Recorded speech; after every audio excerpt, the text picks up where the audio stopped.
Auburn is just about finished rounding out its coaching staff. What do we think about it? And should Auburn fans be excited about recruiting for the first time in 2022? All that and more on today's Locked On Auburn. You are Locked On Auburn, your daily podcast on the Auburn Tigers. Part of the Locked On Podcast Network, your team every day. Yes, welcome on into Locked On Auburn, your daily Auburn Tigers podcast. I'm your host, Zac Blackerby, and thank you so much for making Locked On Auburn your first listen every single day. Joining me as he does every Tuesday, Auburn message board legend Charlie 5. And I opened the show with this yesterday, but it's important, and I want your thoughts on it, Charlie 5. But I can't wait. Promotion, thank you, of Eric Kiseau from wide receivers coach to offensive coordinator. I like it because it kind of forces everyone to put all their chips on the table. There's going to be no question about, who's in control of the offense, who's in control of the program. This is Bryan Harsin's team. It's Bryan Harsin's program. I don't think it's the boosters program. I don't think anything else belongs to, it's all about Bryan Harsin. And to me, whether you're in the pro Harsin crowd or the anti Harsin crowd, which it is very divided right now, this fan base is, I think we can all agree. It's like, all right, we're going to get a ton of information, good or bad, about 2022. I think you nailed every single bit of that. And it seemed like it was the only thing at this juncture that would make sense is that it ended up being Eric Kiseau. If Harsin's taking the reins, who better to have there than somebody that's been with him, knows how he thinks, who he wanted to begin with, who he wanted on staff to begin with, who went from the timing didn't work out with him thinking he might get retained as the offensive coordinator at Boise. He could have already been here as the wide receiver coach, OC, whatever. But I think under the circumstances, it's the best. It's definitely the best situation for 2022 season. So 100% agree with you. I think you nailed every single piece of that. So there were a few promotions that happened last week. We touched on the other two very briefly yesterday when Lindsay came on. But we've got a pretty good idea. We don't know at the time of us recording this who will be Auburn's wide receivers coach. Right. It appears it'll be an external hire due to them announcing all of the internal promotions. So we assume it'll be external. Yes. But big picture, before the staff is 100% complete, but it's staying close to it, how do you feel about it? So I struggle with that because I sort of look at this, and I've talked about this before, as I try to figure out which one's the chicken and which one's the egg. Like what has led us to this point to where we're promoting from within. We can't really entice coaches from, try to go get big time coaches and lure them away from other schools right now. And, is this the best situation? Is this the best case scenario? And it honestly probably is. We got a guy, Rock Bellantonio. I think that's how you say his last name. He's from South Florida. Has a lot of coaching experience. He coached at Florida Atlantic. There's a 4-star defensive end edge guy he coached his brother. A lot of the guys on the team rallied for him. I just think there wasn't a lot of options because of the way this blow up happened a few weeks ago. There wasn't a lot of options and leverage for Harsin to really go out and get anybody of significance that would bring, carry weight on the recruiting trail, things like that. But at the same time, he may have contributed to some of that. You know what I mean? He may have contributed to some of that, with the recruiting and the roster management and whatnot leading up to that led to the whole thing that we think. I think there's a lot of blame to go around everywhere. But as far as right now, it's just really hard for him. It's really hard for Harsin to be able to bring in those top-notch guys, top-notch coaches. And I think for Kiseau to slide into OC, Bellantonio, who's very well-respected amongst the team. The team's very excited about him. Go ahead and get him in there, and then, let's see what happens at wide receiver coach. I'm pulling for Jonathan Wallace. I'm hoping it's Jonathan Wallace. Why do you think it's taking longer than it possibly should? Because I think that he's swinging for a couple of pretty big targets. I think he's going to really try his best. If he can pull Adam Henry from the Cowboys, who coached under Kellen Moore, he was a wide receivers coach at LSU for a couple of years. I think 2014 to 2017, somewhere around there. If you just go look at his all-time recruit list, it's freaking star-studded. He is an absolute stud. And if you held Kellen Moore's clipboard, yeah, I'd be fine. I want you. If you just got him coffee in the morning and you heard him talk about football or saw him draw a play on a whiteboard, I want you somewhere in the building.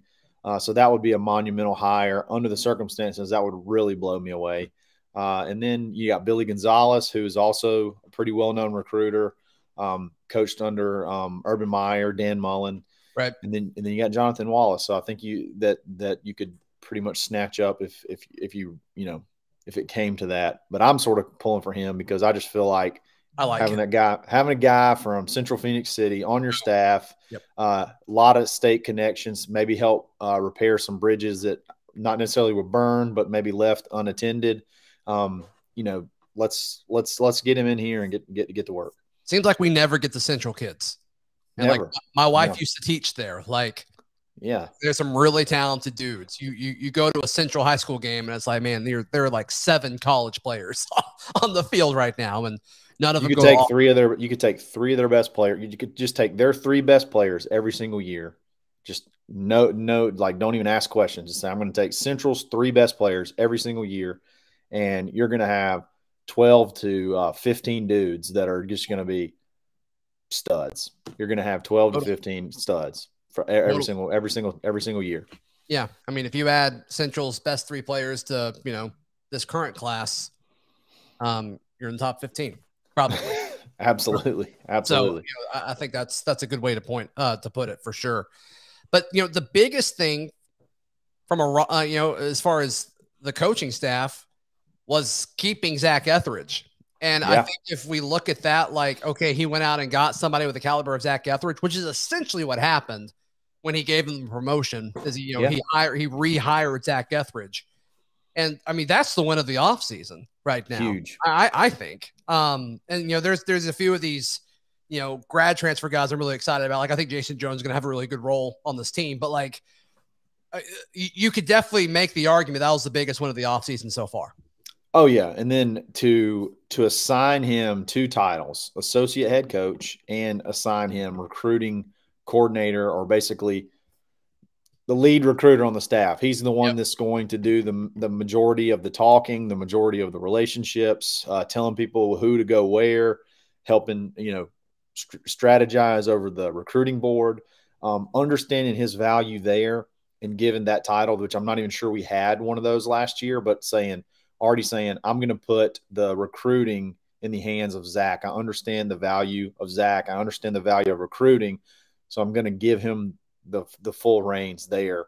I think that says my eyes are opened a little bit to how you got to play the game down here. And there's not many people pound for pound that are going to play it better than Zach. Right.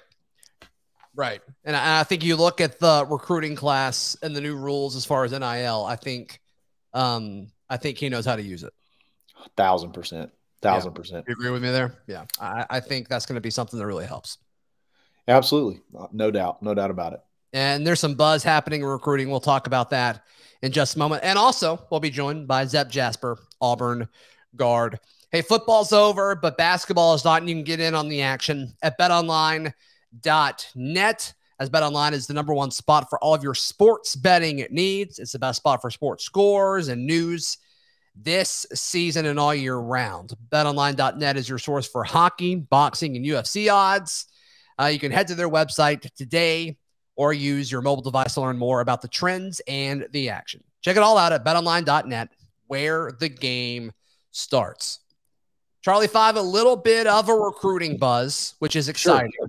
That's something that we haven't really felt in a little bit. I think some of the hires and promotions had a little bit to do with that, but a positive feeling about this class very early in the process. Yeah, they're definitely targeting offensive linemen, which we've been clamoring for. There's been multiple offers in the dozens go out to different offensive linemen, which I think last year the strategy was we're only going to have a few targets, and we're going to just really, I guess, work them hard. But if they fall through, right, that's what Clemson does.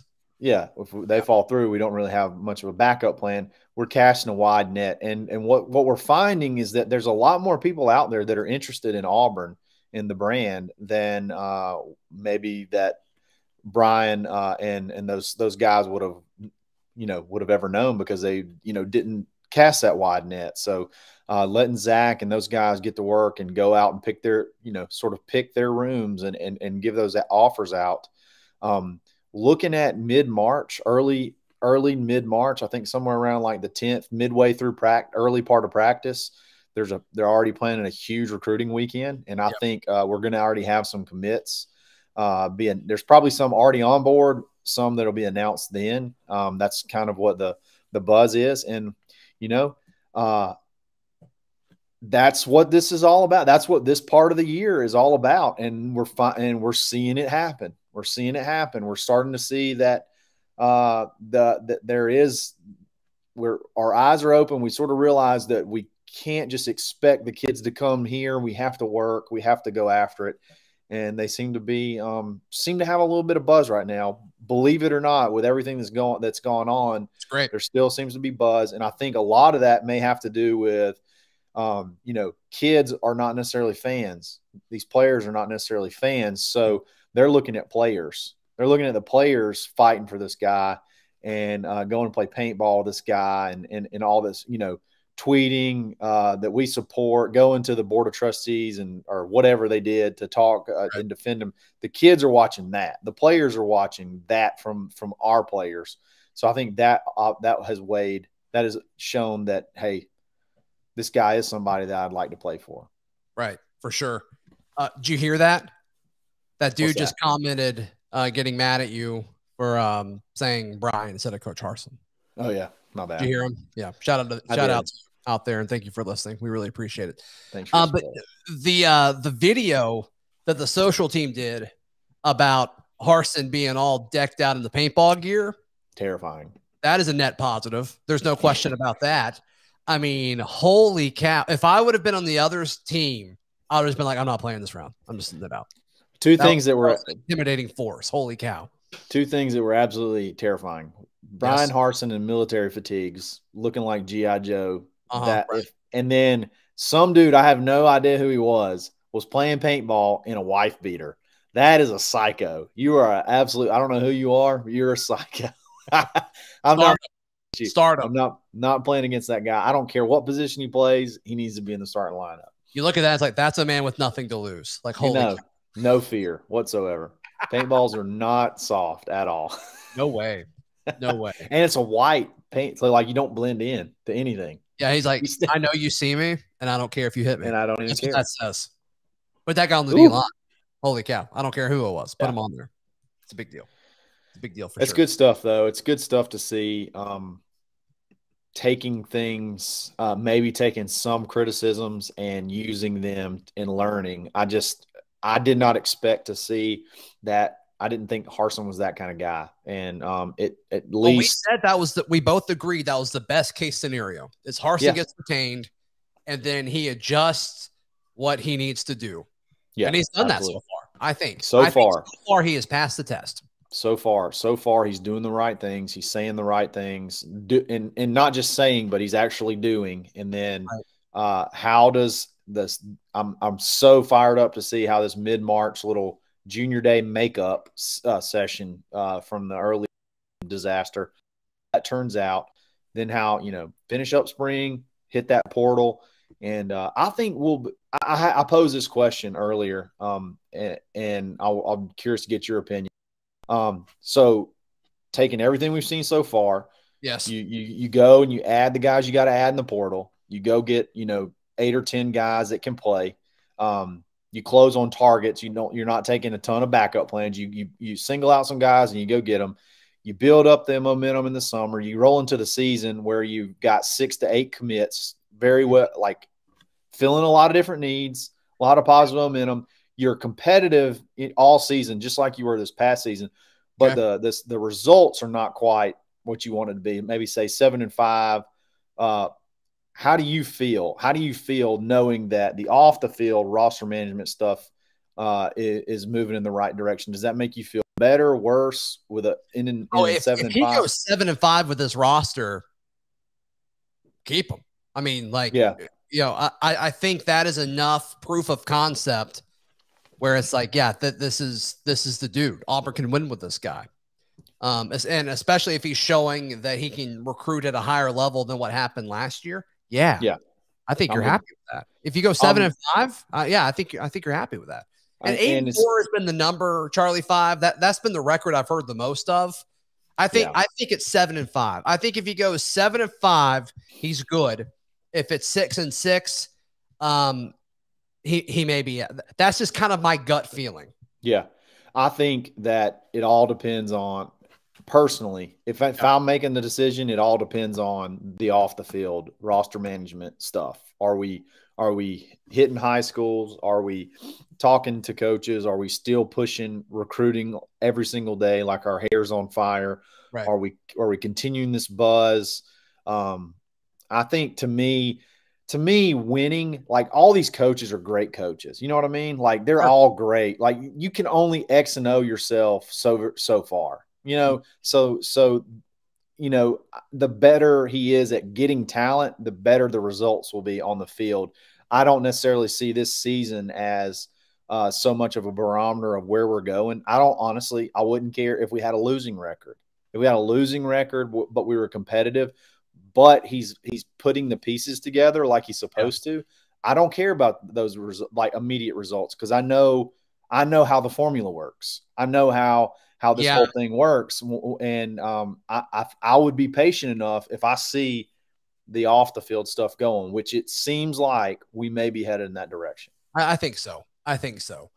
And you and I have said it from the get-go, like this whole thing, you know, this last month that happened, like it was not about going 6-7. That's not what it was about. Nothing. Very little. But I think there's going to be powerful people that want him out. Yeah. If you go 6-7 again, whether it's valid or not, that's just what people are going to want. Understood. But I want him to go 8-4, 9-3, and maybe win a bowl game and have a really successful season and carry it into the offseason. You know, I think that's what happens. And if you can go 5-0 to start it off, which it just involves beating Notre Dame, everything else should take care of itself. And then if you beat LSU, what did I say? I'm sorry. Notre Dame, but Penn State. What? That's weird. But yes, Penn State. Yeah. And you beat LSU at home, and then you beat one of the Mississippi schools. Like I think all of those things are doable. Sure. I'm with you 100%. And then you get Arkansas at home, which I think is extremely winnable. I still think A&M is a team that we could beat in Jordan-Hare Stadium. So I like how the schedule falls this year. And so if you told me Auburn went 8-4, I'd be a little surprised. But I could talk myself into being like, okay, that could totally happen. Yeah, and as long, but again, records to me, Notre Dame because we do not play them. Yeah, record we should definitely not lose to Notre Dame this year. Right. Like I said, the records to me mean very little in the whole grand scheme of things in 2022. Are you doing the things that you need to be doing to be successful in the SEC? Even with these coaches that aren't going to be the rock star, red carpet caliber type recruiters, are you still able to compensate for that and be able to go out and fulfill needs? That is so huge. Fulfill needs and get football players in positions that you're weak. Fill those up. I mean, that to me is the vastly more important than scratching out a 7-5 record, 8-4 record at the end, because those wins will come. Will come. Charlie 5, how can people find you here? You support you, all that good stuff. Absolutely. Find me on Twitter first at _Charlie_5, then jump in the Discord and let's fight. Get in, let's argue, let's make up, then let's have fun, and then let's make jokes in the Locked On Auburn Discord. You can find me on auburnlive.com message board, The Corner, or Monday, Wednesday, Friday on the Dad Bod Golf Pod. Yes, and if you want to hop on to the Locked On Auburn Discord, it is in the show notes or episode description down below, depending on how you are consuming the content. Zep Jasper joins us in just a moment, but first, this episode is brought to you by Rock Auto. With the ever-increasing numbers of makes and models, it's now impossible for your local chain auto parts store to stock all the parts you need. So, I mean, you're going to show up and they're going to ask you a ton of questions, and you may know some of the answers, you may not, and they're just going to order the part and you're going to have to go back and pick it up. So skip the middleman, just pull out your phone or, hop on your computer and go to rockauto.com, and you'll see all the parts available for your car, truck, or SUV. It's going to save you money. It's going to save you time. It's going to save you peace of mind.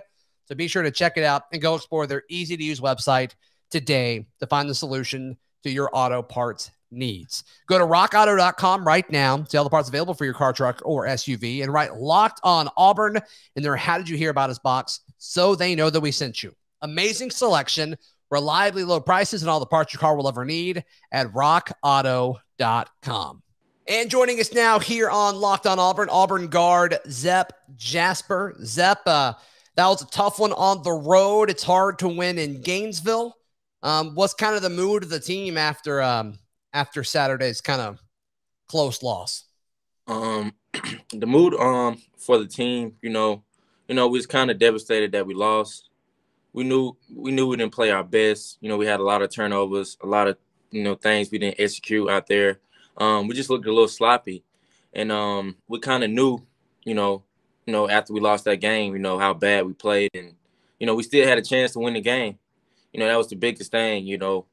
Watching film and just reminiscing on how we played, and we don't hold our heads down. We hold our head high. It's just one loss. It's not the end of our season. As you see a lot of people saying this, saying that, but in reality, we are the players. We are the players who put our shoes on, put our jerseys on, and go out there and play our hardest for our family, the community, and everyone else. And we're satisfied that we lost. We should have lost. We played bad. We didn't play at the level we were supposed to play at. Hats off to Florida, for getting the win and just playing as hard as they could. Every game is going to be tough for us. We got a target on our back that each team is going to beat us, and when they beat us, it's going to be a celebration. So I kind of put that loss on us, and for the fans out there, don't get down. Stay up, because it's just one loss. We got a lot of room to climb. We got a lot more basketball to play. It's just one game.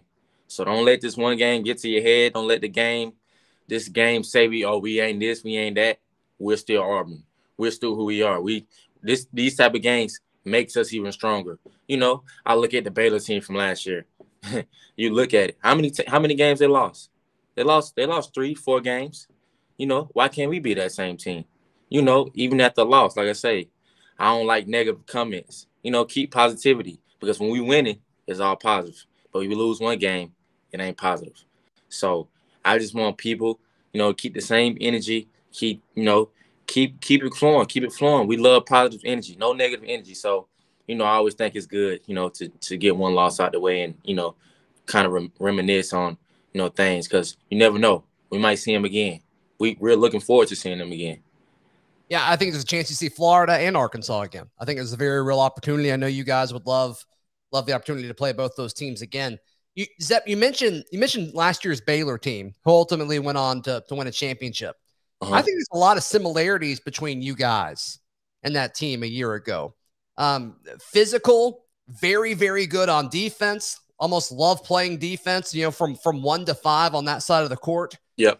Do you agree with that? Do you think that's a fair assessment there? No doubt. I always, when the season kept going by and by, I looked at one team, and, the only team I could see us being just like it was Baylor team from last year. Yeah. From defense to offense, we just got a lot of depth. And, they lost games last year. A lot of people didn't think they was going to lose games, but it happens. It happens to the best of us. And, you're not going to go in college basketball and just be undefeated. You would love to be undefeated, but, losses are lessons. Losses are sometimes wins, because they makes you get in a mode that you can't be stopped at a point in time. It makes you get in a mode where you have to get back on track. That's why I say sometimes losses are wins. And this loss was a win for us, because it makes us stronger. It makes us wiser. And, going into, almost the SEC tourney, even though we won the regular season championship. But like I always say on here, we want one thing, and that one thing is to win a national championship. Is winning an SEC championship at all something that's talked about? I mean, you guys are essentially what I think if you win 3 games and one of those games is Tennessee on Saturday, you guys secure at least a share of the SEC regular season championship. Is that something that's discussed, or at this point it's just one game at a time and, you know, it'll happen if it happens? Well, it's really one game at a time, but to be truthful, we're trying to make history. We're not settling for nothing. We want to win it all. We want to win the SEC tourney, SEC championship. We want to win the national championship. We want to make history. Yeah. We want to make it happen. So it's kind of taking one game at a time, but we also have to know we don't want to share SEC regular season championship with no Kentucky, no Tennessee, with Auburn. We don't care about Kentucky. We don't care about Tennessee. We just want one. We want a goal to ourselves. We want a championship to ourselves, a regular season championship. We want to put the hats on ourselves. I don't want to see Kentucky with a hat on and us with a hat on. We are selfish. We want it to be all Auburn because Auburn is still not respected the way we're supposed to be respected. So I want to win. I want us to win it by ourselves. Zep, do you think it's weird that you can share regular season championships in college basketball? That's always been odd to me. A few years ago, when Auburn won the SEC, they shared it with Tennessee, but they beat Tennessee earlier in the season, but they still had to share it even though they had the same record. That's odd to me. You don't see that at many levels of competition. What are your thoughts on that? I think it's very odd because I feel like, you know, if that team beat the other team and they the regular season champions, I feel like the team that beat, you know, the team, you know, I feel like they should win it. I really don't like the shared trophies. Like I said, I'm a selfish man. It's us. It's us or no one. Auburn or no one. Yeah. And that's what we are focusing on. Auburn versus everybody. Auburn versus the world, you know. Our back against the wall right now. So we know everybody's going to come with it. Everybody's going to play hard. It's just about us focusing and locking in and keying in, you know. And like I say, the first thing is the regular season champions. That's what we want right now. Right. Zep, you guys play Ole Miss on Wednesday in Auburn Arena. You guys beat them in Oxford. First half was a little shaky, if I remember correctly. Then you guys kind of put it on them in the second half. You could tell you got comfortable. How are you guys prepping for this team? Well, you know, we was off yesterday. We're going to go in, you know, watch a lot of film. Yeah. Focus very hard, you know, after a loss. Like I say, and just focus on their key players and the key things they do and the offense they run and just try to succeed this game and just, you know, try to get the energy back in Auburn Arena and just play as hard as we can because we got 2 more games left in Auburn Arena. So, you know, just give it our all. You know, 2 more games in this arena. You know, if some players might not come back, you know, might not get a chance to play in Auburn Arena never in their life again. So, you know, it's just going to be a blessing to be able to play with those guys and, you know, just be grateful. Just be grateful for it because, like I say, they might never put an Auburn jersey on in Auburn Arena, never again. Yeah, right. And I think that means more now to basketball players than it ever has just because of the culture that you guys have been able to build up. Saturday, you guys go to Knoxville to take on Tennessee, an incredibly massive game for both programs on Saturday. Obviously, the Bruce Pearl storyline there kind of speaks for itself, and you've talked very highly, you know, how much you respect and love playing for Coach Pearl. It seems like everybody on the roster feels that way. You know, this one has to mean a little bit more to him. You'd have to think. Oh, yeah, it's going to mean a lot more to him. You know, that's my coach. And it's going to mean a lot to me, too, because, like I say, that's my CEO. That's my boss. And, you know, I excuse the language. I'd be damned if I let my coach lose to Tennessee. Yeah. You know, that's what he got fired at. So, you know, it put a little fuel to me, you know, just to play hard for him, just to be able to get that win because I know how hard our coach worked. I know what he put in. I know what he put into this game. You know, it's been times he don't want to leave the gym because he wants us to win so much. He want to win as much as we do, you know, more than his, like, he just loved the game. Yeah. He want to win. He want a championship. So, you know, Tennessee game is, you know, special to him, special to me. And it's just going to be a big game. And, you know, we just got to come out, you know, and get the win for our coach. It's more of a game, you know, we don't care how we get it. We just got to win. Like, right. My coach lost his job in Tennessee. And, I'm blessed he's here with us now. But, I don't like things like that because, he's a great coach. You see what he's doing now, and you fire him. So I'm going to go out there, play off my coach, my boss, my CEO, and, my teammates too. Zep, one last basketball question, and I'll let you go. I know you're busy. So it seems like it's all or nothing with officiating this year when watching you guys. I mean, it seems like everyone is fine and no one's in foul trouble, or like the whole team is in foul trouble. Like everybody has 3 fouls at the half. What goes into that? I mean, obviously there's an element of having to adjust to the game. And, every officiating crew is different. The game moves quickly and it's impossible to be, 100% objective and 100%, consistent throughout all of it. So, but what do you think that is? Because, I mean, obviously the rotation was thrown off a little bit with several of you guys being in foul trouble fairly early in the contest on Saturday. How do you deal with that? How do you prepare with that? It's crazy because, we're going to the games. We really don't think about, like the reffing and stuff like that. But, like, it's some games where, some calls just ain't fair. And we never make excuses here. We Auburn. We know the target going to be on our back. And it's just like some calls, like Saturday game, I know 2 calls on me. I ain't even touched the guy. I blocked the guy's shot. One was crazy. One was just like, what are you looking at? I just couldn't believe it. Yeah. And, like, I'm one of the nicest guys on the court. Like, and it's like, man, gave me a foul on that. Like, what can I do?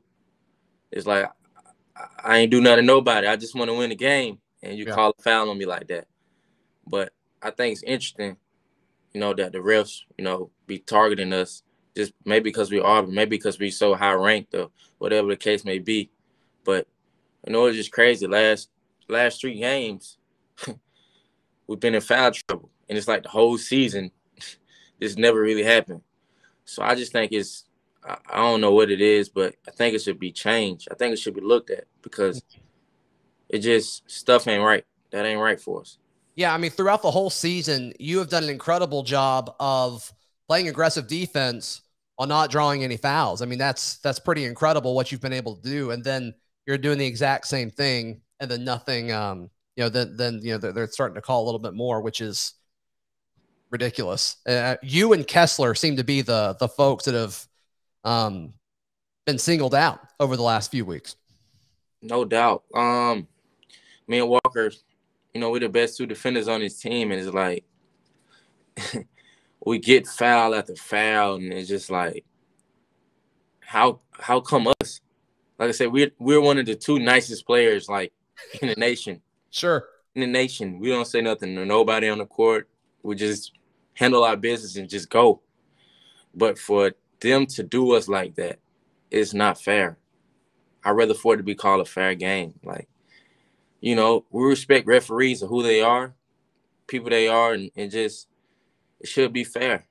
It should be fair. I talk to refs all the time and just ask them how they doing and, where they from and, just try to be nice as I can because I know it could be tough on them sometimes too. It's a tough job. It's a tough job for sure, especially with, the way basketball moves so quickly, and it's only going to get quicker as, folks get more and more athletic. But I just wanted your thoughts on that. And one more thing, just real quick, because you mentioned when I asked you about, the 3-point shooting slump last week, you mentioned, the basketballs. And now there's been a lot of stories that have come out about how when you guys are playing with a Nike ball, opposed to a Wilson ball, which Wilson is what you guys use at home, and then in both the SEC and the NCAA tournaments, you guys score a lot less than what your average is with using Wilson basketballs. Would you say that is true, or is that just a happy coincidence? I would say, we make no excuses as basketball players on the basketball court. Sure. But is there a difference though? No, like, it's different. Can you feel a difference? Way different textures of the basketballs. Like one more smooth out. Like the Wilson's more smooth out, where the Nike is a little bit more texture on the ball. Like, it's a little different, coming to the game and how to shoot the ball and, the touch. You got to have a great touch on what you're gonna do with each basketball and stuff like that. So, right. You know, a lot of them are different. It could be a key aspect on the fast shooting, but it just depends. You know, like we're used to Wilson balls for sure. We love the Wilson balls. Like everywhere we go, we'd rather have Wilson than Nike. Yeah, right. And that's what you guys will play with once tournament play starts. So no doubt. That is good. It's weird that's not uniform across the conference, but I mean, it seems like you're putting your team at a disadvantage if you're not using that, but whatever. That's fine. Zep, thank you so much for your time. Really, really appreciate it. And we'll talk again soon. Thank you. That does it for today's edition of the show. Thank you so much, Charlie 5. Thank you so much to Zep Jasper. Really appreciate the time from both of you guys. Hey, tomorrow's a War Report Wednesday, but we also should be hearing from Auburn head baseball coach Butch Thompson. So be sure to come back tomorrow and check that out and more right here on Locked On Auburn.